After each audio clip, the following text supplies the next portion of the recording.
हे परमपिता परमात्मा,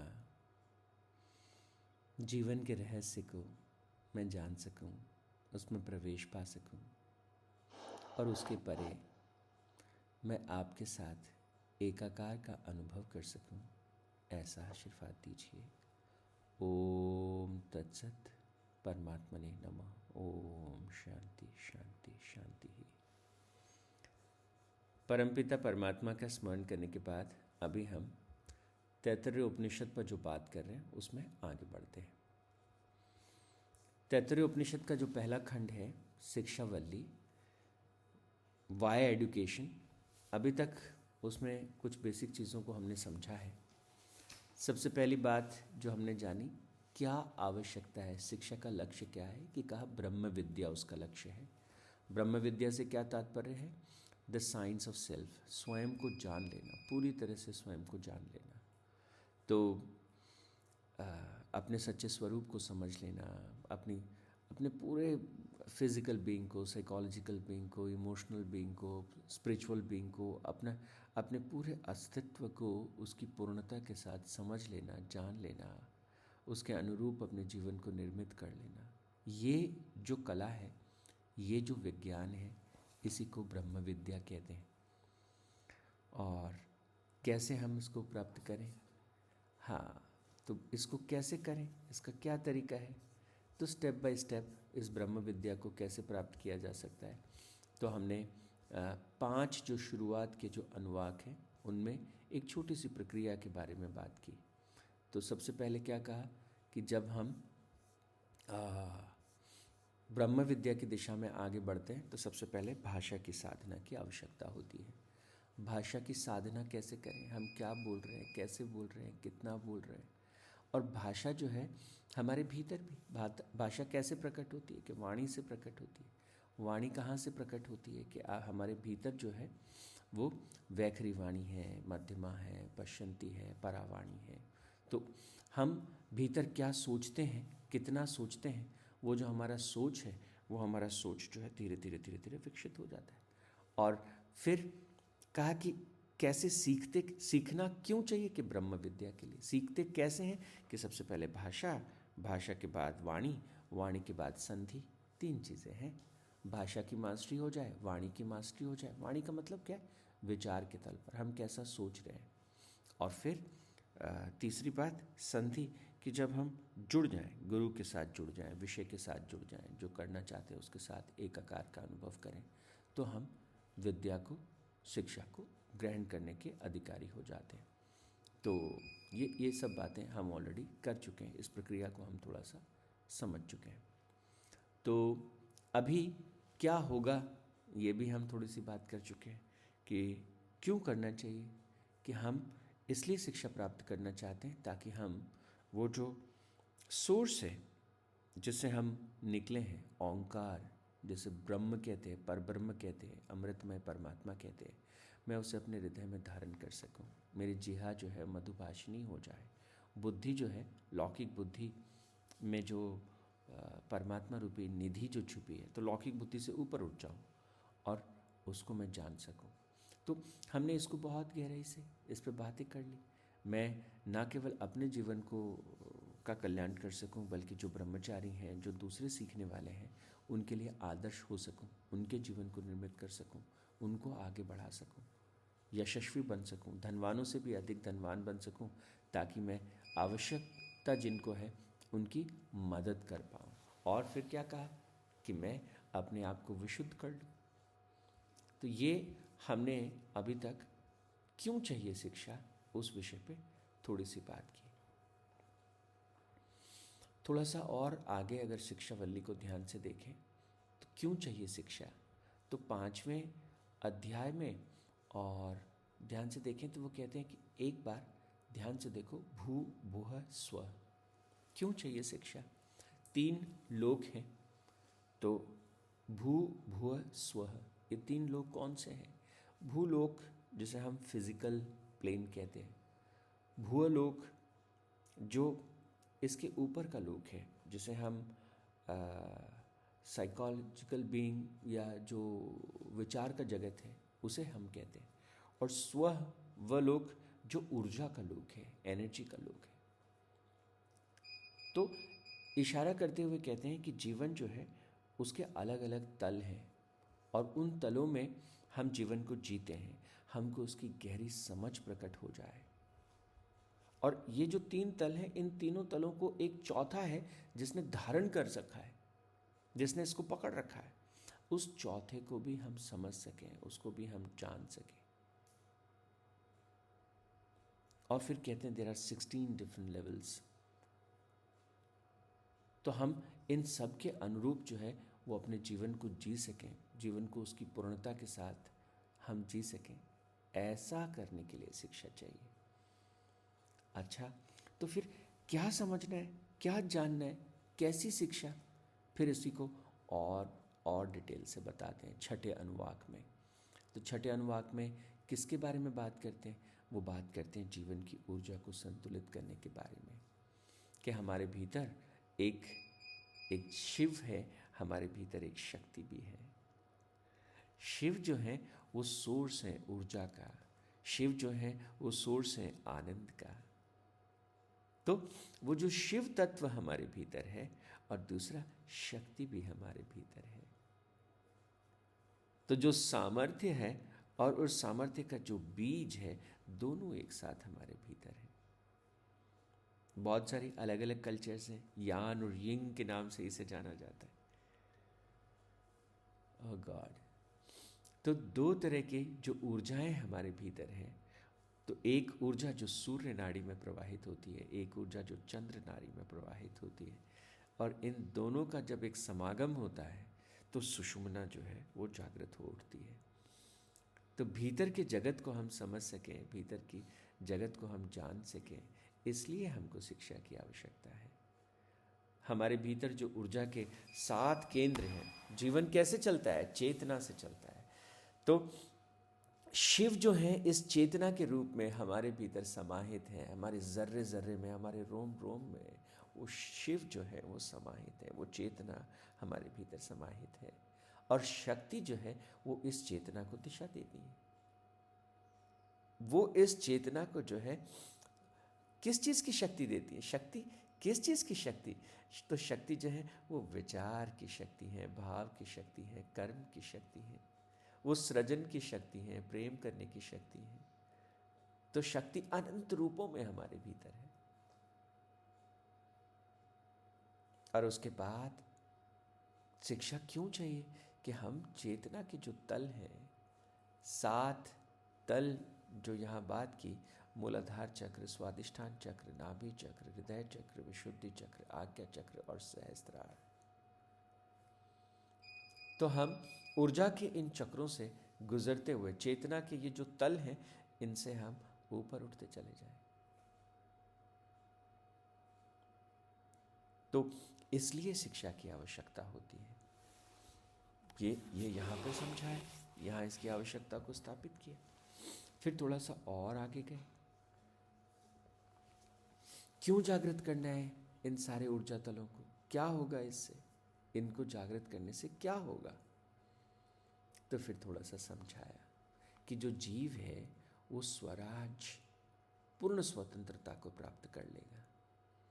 जब हम ऊर्जा के निम्न स्तरों पर होते हैं तो हमको बहुत सारी लिमिटेशंस का अनुभव होता है। मैं ये कर सकता हूँ, मैं वो नहीं कर सकता हूँ, ये मेरे बस में है, ये मेरे बस में नहीं है। और जैसे जैसे हमारे ऊर्जा के तल बढ़ते रहते हैं, वैसे वैसे क्या अनुभूति होती है? Everything is possible. ये जो भाव है ये प्रबल होता चला जाता है। तो यहाँ पर स्टेप बाय स्टेप जो है शिक्षा क्यों चाहिए उसको स्टैब्लिश किया। मन को आनंद देने वाली।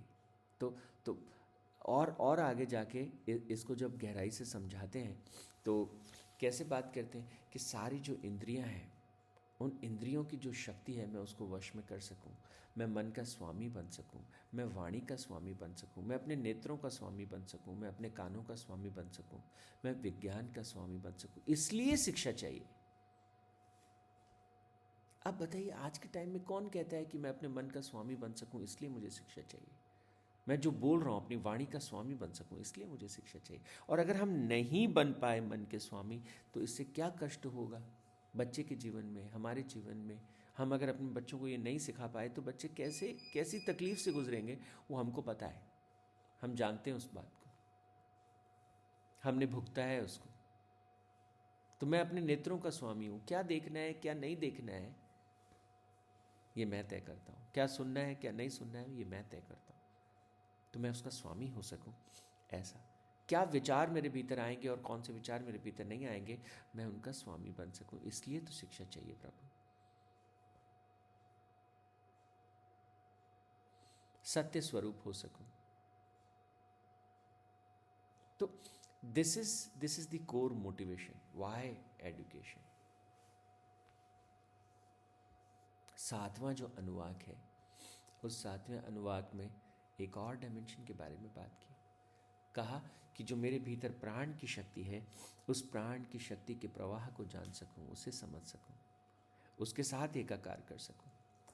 प्राण, व्यान, अपान, उदान, समान, ये 5 प्रकार की जो प्राण की शक्ति मेरे भीतर है, इन 5 प्रकार की प्राण की शक्तियों को मैं दिशा दे सकूं, मैं अपने आप को उसके लिए जागृत कर सकूं। तो यहाँ पर बहुत सारे डायमेंशंस के बारे में बात की। तो अपने भीतर के जगत के बारे में भी बात की और बाहर के जगत के बारे में भी बात की। पृथ्वी लोक, अंतरिक्ष लोक, स्वर्ग लोक, सारी दिशाएं, 5 लोगों की बात की। इन 5 लोगों को जो है मैं जान सकूं, समझ सकूं। अग्नि, वायु, सूर्य, चंद्र और सारे नक्षत्र, ये जो 5 प्रकार की ज्योतियां हैं उनको मैं जान सकूं। जल, औषधि, वनस्पति, आकाश, तो और इनसे जो प्रकट होता है अन्नमय स्थूल शरीर, मैं उसको जान सकूं, उसमें प्रवेश पा सकूं, 5 प्राणों को जान सकूं। मैं नेत्र, कान, मन, वाणी, त्वचा, इन 5 करणों को जान सकूं। शरीर में जो 5 धातु हैं, चर्म है, मांस है, नाड़ी है, हड्डी है, मज्जा है, मैं इनको समझ सकूं। तो बहुत साफ साफ कहा कि तीनों तलों पर जीवन को जान सकूं, अधिभौतिक, अधिदैविक और आध्यात्मिक। इन तीनों तलों पर मैं जीवन की पूर्णता को प्राप्त कर सकूं, ऐसा करने के लिए मुझे शिक्षा चाहिए। और फिर 8वें अनुवाक में क्या कहा, 8वें अध्याय में क्या कहा, क्यों चाहिए शिक्षा? कि वो जो ओम है, वो जो ब्रह्म है, वो जो पर ब्रह्म है, जिससे सब कुछ प्रकट हुआ है, जिससे सारे वेद प्रकट हुए हैं, जिससे सारे मंत्र प्रकट हुए हैं, जिससे सारी साधना प्रकट हुई है, जिससे सारा कर्म प्रकट हुआ है। तो यहाँ पर सब कुछ करने के बाद जो 8वां अनुवाक है उसमें क्या कहा, उसमें कहा कि जिससे सारा ज्ञान प्रकट हुआ, जिससे सारा भाव प्रकट हुआ, जिससे सारा कर्म प्रकट हुआ, मैं अपने कर्म को दिशा दे सकूं, इसलिए शिक्षा चाहिए। मैं अपनी भावनाओं को अपने हिसाब से दिशा दे सकूं, इसलिए मुझे शिक्षा चाहिए। और अपने विचारों की गति को देख सकूं और उन्हें इच्छित दिशा में जो है आगे बढ़ा सकूं, इसलिए मुझे शिक्षा चाहिए। तो this is how importance of education, why the purpose of education जो है उसको स्टैब्लिश किया, उसको बताया और फिर कहा कि इसको कैसे प्राप्त कर सकते हैं, इसको प्राप्त करने का तरीका क्या है। तो पहले इसके पर्पस को समझाया। आज के एजुकेशन में यही मिसिंग है, हम बच्चे को बता ही नहीं रहे कि तुमको एजुकेशन क्यों चाहिए। ज़्यादा से ज़्यादा बताते हैं कि तुमको नीट क्लियर करना है, तुमको ये कंपटीशन क्लियर करना है, तुमको डॉक्टर बनना है, इंजीनियर बनना है, चार्टर्ड अकाउंटेंट बनना है। अरे तो इंसान कब बनेंगे? और इंसान बनने की प्रक्रिया क्या है? इंसान बनने की प्रक्रिया है कि कोई व्यक्ति अपने मन को समझता है, अपनी वाणी को समझता है, अपने भावों को समझता है, अपने कर्म को समझता है, कर्म के परिणाम को समझता है, दूसरों को जानता है, इस जगत को थोड़ा जानता है। तो जब तक हम बाहर और भीतर को जानेंगे नहीं, समझेंगे नहीं, तो जिएंगे कैसे? तो यहाँ पर अब यहाँ से 9वें अनुवाक से बात आती है कि what is the process, how to acquire knowledge. ज्ञान प्राप्त करें कैसे, क्यों करें, ये तो समझा दिया। करें कैसे, कैसे प्राप्त होगा? तो पहले ही मंत्र में क्या कहा ज्ञान प्राप्ति के लिए? स्वाध्याय प्रशंसा। इस पहले ही 9वें अनुवाक में पहला ही कहा स्वाध्याय से होगा। अब ये स्वाध्याय क्या है? स्वयं का अध्ययन और स्वयं द्वारा किया गया अध्ययन, स्टडी ऑफ सेल्फ और सेल्फ स्टडी, दोनों को स्वाध्याय में लाते।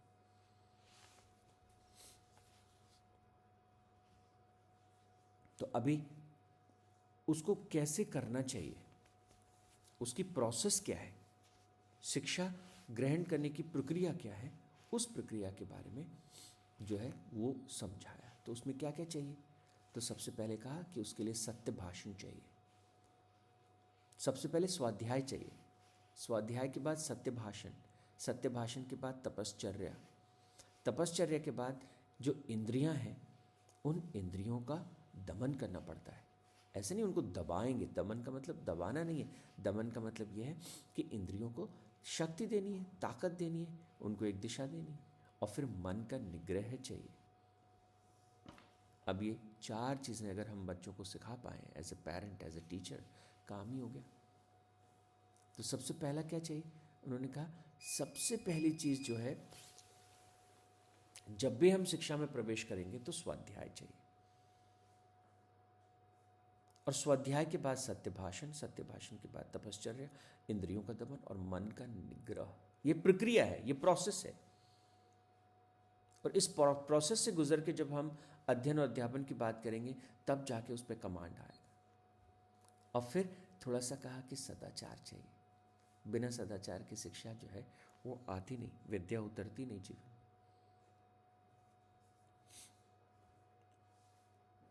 और फिर सदाचार को भी समझाया आगे, इसका क्या तात्पर्य है, इसका क्या मतलब है। और फिर एक और महत्वपूर्ण बात, कैसे होती है शिक्षा। तो थोड़ा सा यहाँ पे एक बहुत ही डायनेमिक चीज़ को इंट्रोड्यूस किया और इस 9वें अनुवाक में कहा कि जब हम इस प्रक्रिया से गुजरते हैं तो हम संस्कारित होते चले जाते हैं। संस्कारित मतलब हमारे भीतर संस्कार प्रकट होने लगते हैं। अब ये संस्कार शब्द जो है ना वो भी बहुत कंफ्यूजिंग है, इतना हम इसको यूज़ करते हैं, इतना यूज़ करते हैं, ये बच्चा संस्कारी है, ये बच्चा संस्कारी नहीं है, संस्कार ही शिक्षा है, शिक्षा ही संस्कार है, इतना हम बोलते हैं, पर ये संस्कार है क्या? जीवन जब हम जीते हैं तो 2 तरह से हम जीवन जीते हैं। एक जिसे हम कहते हैं कॉन्शियस लिविंग, सचेत होकर के क्या करना है, क्यों करना है, कैसे करना है, कब करना है, कहाँ करना है, तो हम बहुत कॉन्शियसली डिसाइड करते हैं and then we do something. दूसरी चीज़ें क्या होती हैं जो ऑटो पायलट मोड पे होती हैं। जैसे आपको किसी दिन ट्रेन पकड़नी है तो आप सोच के 3 बजे जगना है तो आप अलार्म भी लगाएंगे, दूसरी भी चीज़ें करेंगे और वो सब करेंगे। लेकिन आप सहज रूप से कितने बजे उठते हैं अगर कोई आपको जगाए नहीं, कोई अलार्म बजे नहीं? वो जो सहज रूप से आँख खुलना है, जागना है, वो आपके सबकॉन्शियस का पार्ट है, वो आपके अनकॉन्शियस का पार्ट है। वो सारी आदतें छोटी बड़ी, वो सारी आदतें छोटी बड़ी जो आप अनकॉन्शियसली करते चले जाते हैं, दैट इज कॉल्ड संस्कार। तो संस्कार शब्द का मतलब है अनकॉन्शियसली जो हम कर रहे हैं वो संस्कार है। अब वो जो पैटर्न्स हैं हमारे सबकॉन्शियस में, वो जो पैटर्न्स हमारे अनकॉन्शियस में पड़े हैं, जिनकी वजह से हम जीवन को जिए चले जा रहे हैं, ऑटोमेशन मोड में हमारा जो जीवन जब चलता है 90%, 95% तक हम ऑटोमेशन मोड में जीते हैं। तो वो जो ऑटोमेशन है उसको क्रिएट करना, ऑटोमेटिकली हमारी आँख आज 5 बजे खुल जाए, 4:30 बजे खुल जाए ब्रह्म मुहूर्त में, ऑटोमेटिकली हम वो भोजन ग्रहण करें जो शरीर के लिए श्रेष्ठतम है, ऑटोमेटिकली हम वो सोचें जो हमारे लिए श्रेष्ठ है, वो फील करें जो हमारे लिए श्रेष्ठ है। इसको संस्कारित करना कहते हैं। तो कल के सत्र में हम थोड़ा इसको और आगे बढ़ाएंगे। आज के लिए इतना ही। ओम तत्सत। परमात्मने नमः। ओम शांति शांति शांति ही।